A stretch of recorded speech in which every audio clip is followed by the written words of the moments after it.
সৈয়দ আহমদ শ্রীকুটি রহমতুল্লাহ আলাই, যিনি হলেন আলে নবী, রসুলে পাকের বংশধর, স্বয়ং রসুলে করিম রউফুর রহিম রহমাতাল লিল আলামিনের রক্ত মুবারক যার মধ্যে প্রবাহিত, স্বয়ং হাসনাইনে করিম হাসান হুসাইনের রক্ত মুবারক যার মধ্যে প্রবাহিত সৈয়দ আহমদ শ্রীকুটি রহমতুল্লাহ আলাই, উনি যখন দ্বীন ইসলামের দাওয়াত দেওয়ার জন্য বার্মার মধ্যে আসলেন, বার্মার রেঙ্গুনের মধ্যে আসলেন, এর আগে অনেক বড় ঘটনা সৈয়দ আহমদ শ্রীকুটি রহমতুল্লাহ আলাই, ওনার পীর মুর্শিদ তিনিও ছিলেন আওলাদে রসুল, রসুলে পাকের বংশধর, জয় বলে সুবহানাল্লাহ। ওনার পীর মুর্শিদ আব্দুর রহমান চহরুবি রহমতুল্লাহ আলাইর কাছে বললেন যে হুজুর, আমি রিয়াজত করার জন্য, মোরাকাবা মুশাহাদা করার জন্য আমি বন জঙ্গলে গিয়ে আল্লাহর ইবাদত করতে চাই। হুজুরের কাছে অনুমতি চাইলেন। হুজুর আব্দুর রহমান চহরুবি রহমতুল্লাহ আলাই বললেন, বাবা, আপনি বন জঙ্গলে গিয়ে ইবাদত করা লাগবে না, আপনি সফর করে বার্মার জমিনে রেঙ্গুনে আপনি চলে যান। সৈয়দ আহমদ শ্রীকুটি রহমতুল্লাহ আলাই আলে নবী, তিনি রেঙ্গুনে সফর করে চলে গেলেন। রেঙ্গুনের মধ্যে গিয়ে তিনি দ্বীন ইসলাম, রসুলে পাকের ইসলামের যখন খেদমত শুরু করলেন, তখন তিনি একটা মসজিদের মধ্যে ইমাম এবং খতিবের দায়িত্ব নিলেন থাকার জন্য। সৈয়দ আহমদ শ্রীকুটি রহমতুল্লাহ আলাই মসজিদের মধ্যে ইমাম এবং খতিবের দায়িত্ব নিলেন এবং পাশাপাশি হাজার হাজার বৌদ্ধ ধর্মের লোকদেরকে, বিধর্মীদেরকে তিনি ইসলামের দাওয়াত দিয়ে ইসলামের ছায়াতলের মধ্যে আনতেছেন। এরকম সময় একদিন ফজর নামাজের সময় সৈয়দ আহমদ শ্রীকুটি রহমতুল্লাহ আলাইহির একজন মুরিদ, সম্ভবত ওনার নাম সুফি আব্দুল গফফার সাহেব, সুফি আব্দুল গফুর সাহেব, মসজিদের মধ্যে ফজর নামাজ আদায় করার জন্য যাইতেছেন। এমন সময় রেঙ্গুনের এক বিশাল বড় সন্ত্রাসী, রেঙ্গুনের এক বড় মাস্তান, যার নাম হলো কাকা সর্দার, এই মাস্তান সুফি আব্দুল গফুর সাহেবের সামনে দাঁড়াইয়া গেলেন। ওই মাস্তান বলতেছে, সুফি সাহেব, আপনি কোথায় যাইতেছেন? ওই সুফি সাহেব বলতেছেন, আমি আল্লাহর জান্নাত কিনতে যাইতেছি, জোরে বলে সুবহানাল্লাহ। তিনি বলতেছেন, আমি আল্লাহর জান্নাত ক্রয় করতে যাইতেছি, জান্নাত আনার জন্য যাইতেছি। ওই ডাকাতের মাস্তান, ডাকাতের সর্দার কাকা সর্দার বলতেছেন, রেঙ্গুনের মধ্যে কি জান্নাত পাওয়া যায়? জান্নাত কি কিনা যায়? বলে, হ্যাঁ, এখানে এক দরবেশ আছে, এখানে এক বুজুর্গ আছে, জিনার কাছে গেলে আল্লাহর জান্নাত পাওয়া যায়, জোরে বলি সুবহানাল্লাহ। এবার সুফি সাহেব ওই কাকা সর্দারকে নিয়া আলে নবী, আওলাদে রসুল, কুতুবুল আউলিয়া সৈয়দ আহমদ শ্রীকুটি রহমতুল্লাহ আলার মসজিদের মধ্যে গেলেন। হুজুর তখন নামাজের ইমামতি করতেছিলেন। হুজুরের দরবারে গিয়ে বলতেছেন, যখন ওই ডাকাতের সর্দার, কাকা সর্দার মসজিদের মধ্যে প্রবেশ করলেন, মসজিদের সমস্ত মুসল্লিরাই কাকা সর্দারকে দেখা সকলেই ভয় পাইয়া গেলেন। কারণ এত বড় মাস্তান যে দিনে দুপুরে মানুষকে হত্যা করতে দ্বিধাবোধ করে না, এত বড় এক সন্ত্রাসী যার নাম শুনলে মানুষ ভয়ে কেঁপে ওঠে, তাকে দেখা সমস্ত মুসল্লিরা ভয় পেয়ে গেলেন। আজকে না জানি কি অবস্থা হয়। ওই ডাকাতের সর্দার আওলাদে রাসূল সৈয়দ আহমদ শ্রীকুটি রহমাতুল্লাহ আলাইহি, জিনার উরুসে পাক আগামীকাল জিলকদ মাসের 11 তারিখ, এজন্য ওনার একটু আলোচনা করতেছি। দেখেন আল্লাহর ওলিদেরকে আল্লাহ কিরকম পাওয়ার দেয়। ঈমান আমল আকীদা ঠিক থাকলে, আকীদা ঠিক থাকার পরে যদি বান্দা ঠিকভাবে নেক আমল চালাইতে থাকে, আল্লাহ তাকে কেমন পাওয়ারফুল করে দেয়। সৈয়দ আহমদ শ্রীকুটি রহমাতুল্লাহ আলাইহির কাছে ওই কাকা সর্দার বলতেছেন, হযরত আপনার কাছে গেলে জান্নাত পাওয়া যায়। সুবহানাল্লাহ। আল্লাহর ওলি বলতেছেন, হ্যাঁ আমার কাছে জান্নাত পাওয়া যায়, তবে কিছু শর্ত আছে। আপনি প্রথমে তওবা করতে হবে, আর এরকম কিছু কাজ আপনি করতে হবে। আপনি 5 ওয়াক্ত নামাজ পড়তে হবে। আরো কিছু কথা আল্লাহর ওলি বললেন। ওই ডাকাতের সর্দার বললেন, হুজুর আমি সব কিছু করতে পারবো, তবে আমি 2টা অভ্যাসে অভ্যস্ত। 1 নাম্বার অভ্যাস হলো আমি সদা সর্বদাই মদ পান করি। 2 নাম্বার অভ্যাস হলো আমাদের এলাকার মধ্যে বেশ্যাখানা আছে, পতিতালয় আছে, আমি প্রত্যেক রাতে আমি বেশ্যাখানায় গমন করি। হুজুর আমি আপনার সব কথা রাখতে পারবো, কিন্তু আমি 2টা অভ্যাস ছাড়তে পারবো না। 1 নম্বরে আমি মদ পান ছাড়তে পারবো না, 2 নম্বরে আমি বেশ্যাখানায় যাওয়া বন্ধ করতে পারবো না। আল্লাহর ওলিদের দেখেন কিরকম হিকমত। আল্লাহর ওলি আলে নবী কুতুবুল আউলিয়া সৈয়দ আহমদ শ্রীকুটি রহমাতুল্লাহ আলাইহি বললেন, বাবা তুমি মদও খাইও, তুমি বেশ্যাখানার মধ্যেও যাইও। জোরে বলি সুবহানাল্লাহ।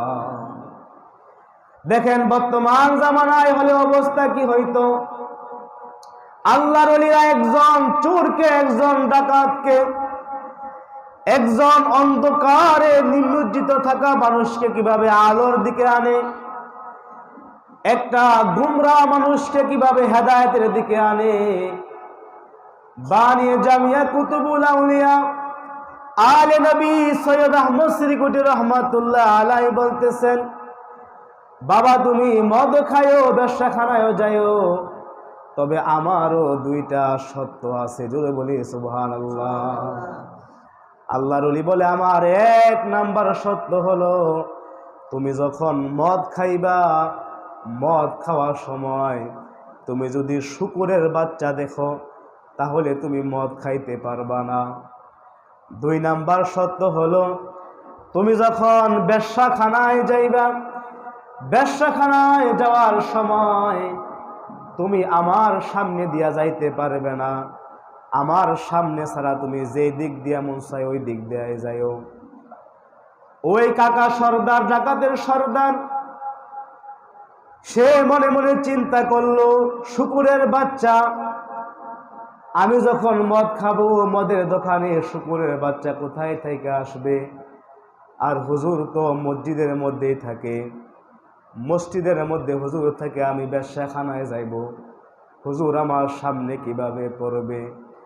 ডাকাতের সর্দার বললেন, ঠিক আছে হুজুর, আমি আপনার 2টা শর্ত মেনে নিলাম।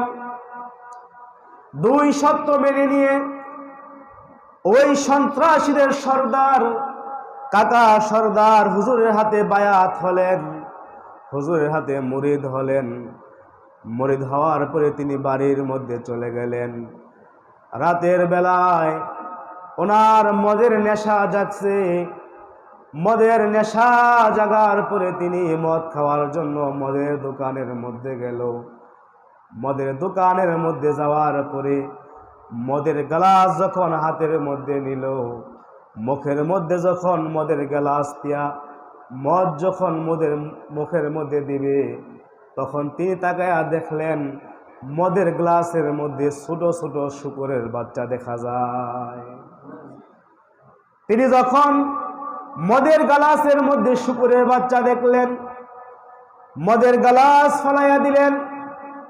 মদের দোকানদারকে ধমক দিয়া বললেন, আরেক গ্লাস মদ দাও। মদের দোকানদার আবার নতুন আরেক গ্লাস মদ দিলেন, মুখের মধ্যে দিবেন, এমন সময় আবার তাকায়া দেখে ওই গ্লাসের মধ্যে আবারও শূকরের ছোট ছোট বাচ্চা দেখা যায়। এইভাবে প্রত্যেকবারই নতুন নতুন করে বোতল থেকে মদ নিতেছে। আর মদের দোকানদারও ভয় পাইয়া যে এত বড় সন্ত্রাসী, তার কথা না শুনলে সে কিনা কি করে, বারবার নতুন বোতল থেকে মদ দিতেছে। আর প্রত্যেকবারই দেখতেছে মদের মধ্যে শূকরের বাচ্চা দেখা যায়। তখন মদের দোকানদার গ্লাস হাতে নিয়ে বলে, কই এখানে শূকরের বাচ্চা?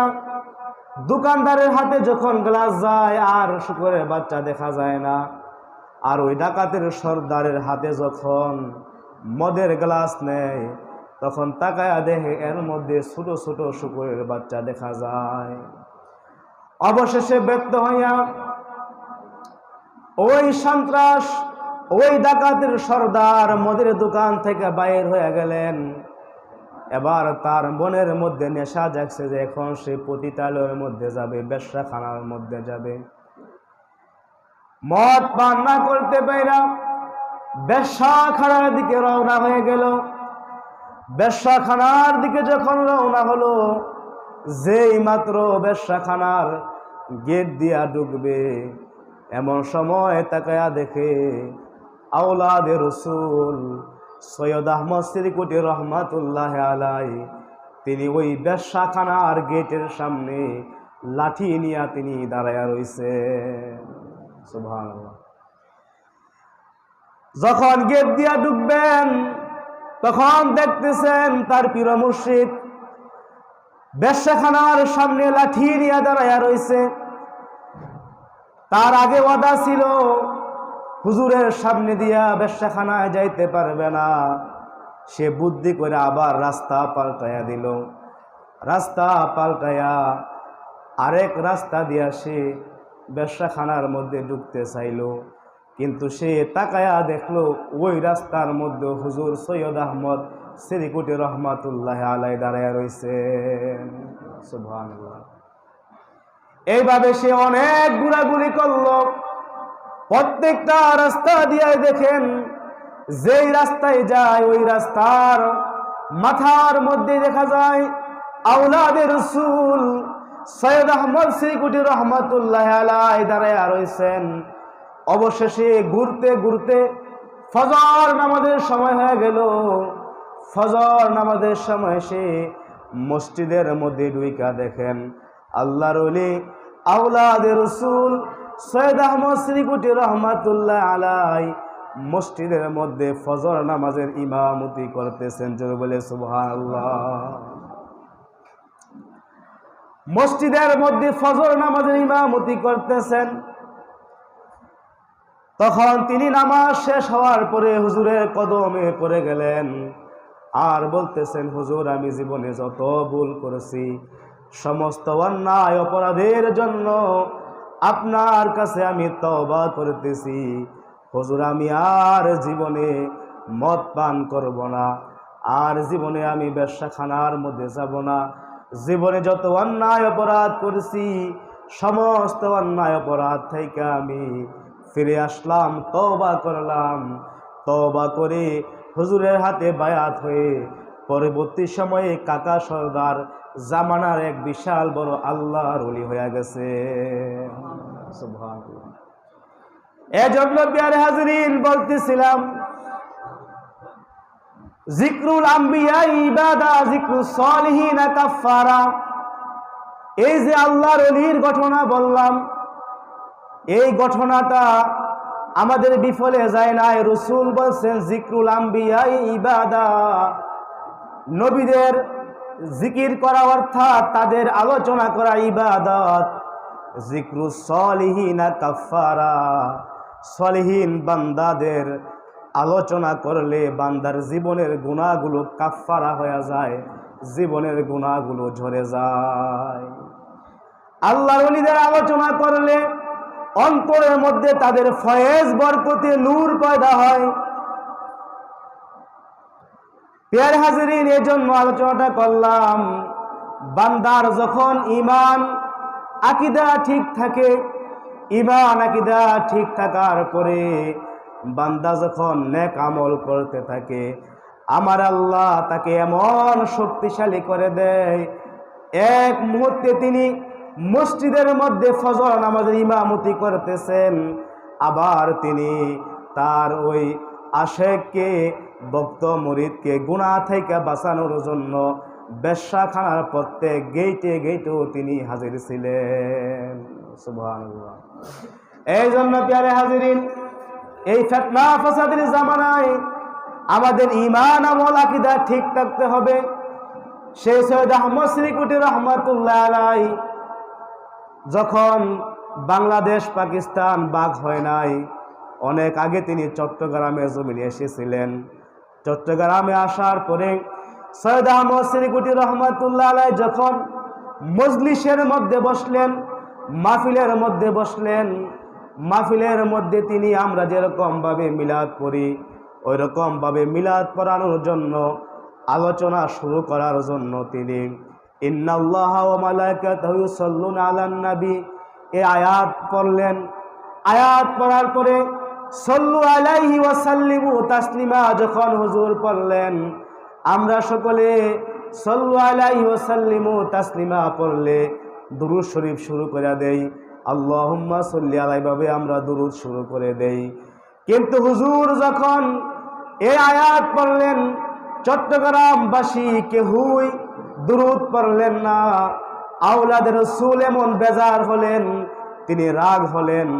রাগ হয়ে ওনার যারা ভক্ত মুরিদ আছে তাদেরকে বললেন যে এই দেশের মধ্যে, যে দেশের মধ্যে রাসূলের দুরূদ পড়া হয় না, আমি এমন একটি মাদ্রাসা করতে চাই যেই মাদ্রাসা থেকে রাসূলের দুরূদের আওয়াজ বাহির হবে। জোরে বলে সুবহানাল্লাহ।